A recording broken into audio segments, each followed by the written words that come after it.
दूसरी विशेषता इसकी ये है, ये अच्छा लगता है, हरा भरा, देखने में भी सुंदर है और हरियाली है। इसको आप घर में भी लगा सकते हैं, क्योंकि इसके क्षुप करीबन निकल जाते हैं, 15, 20, 30 फीट ऊँचे हो जाते हैं ये, और थोड़ी सी जगह पर भी ये फैल जाते हैं, और जहाँ थोड़ी बारिश हो जाती है उगाया जा सकता है। तो अच्छा लगेगा, आप घर में लगाइए, गमलों में लगाइए। और इसका प्रयोग जो है दूसरा, इनकी पत्तियों का भी यदि आप रस निकाल करके पीते हैं, जो भयानक यदि आपको मासिक पीड़ा हो रही है, ब्लीडिंग हो रही है, उस स्थिति में इनके पत्तियों का रस निकाल करके बमुश्किल आपको रस देना है 4-5 ग्राम, यानी 5 ग्राम का अर्थ हुआ 2-3 चम्मच रस, बस ज़्यादा रस की आवश्यकता नहीं है। 2-3 चम्मच रस यदि आप पिला देते हैं सुबह शाम जिस माताओं बहनों को या तो ओवर ब्लीडिंग हो रही हो या पीरियड के समय बहुत भयानक दर्द हो रहा हो, भयानक दर्द में भी इसका रस तुरंत काम करता है। यह एक अनुभूत प्रयोग है।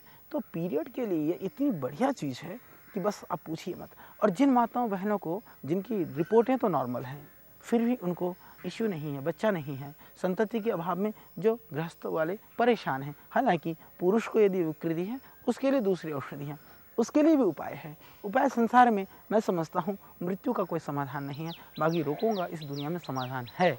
उस समाधान में मैं कितना सहभागी बन सकता हूँ या हमें कितना नॉलेज है, ये भिन्न विषय है, हम स्वीकार करते हैं। और जहाँ तक बात रही आयुर्वेद की, आयुर्वेद तो एक बहुत बड़ा समुद्र है, अथाह समुद्र है। उसके अंदर आप जितना गोते लगाएंगे, जितनी डुबकी लगाएंगे, आपको उतना ही मिलेगा, आपको उतना ही मिलता जाएगा।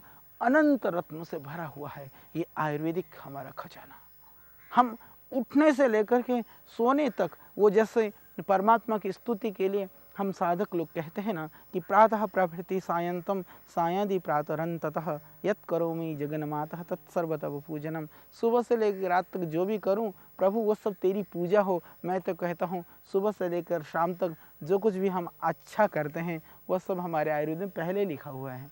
परंतु आज उस गौरवमय इतिहास को आज के परिप्रेक्ष्य में दुनिया को दुनिया की भाषा में समझाने के लिए आज के जो संसाधन हैं, जो अनुसंधान है, जो कार्य है, उनको करना बहुत नितांत जरूरी है। उसमें हमें विलंब नहीं करना चाहिए। हम जितना जितना विलंब कर रहे हैं, जैसे मैंने कहा कि जो आयुर्वेद सोने से लेकर के उठने तक हमारे जीवन का अभिन्न अंग है, उस अंग को कहीं ना कहीं हम आज के परिप्रेक्ष्य में स्थापित होने में हम सहभागी नहीं बन पाएंगे।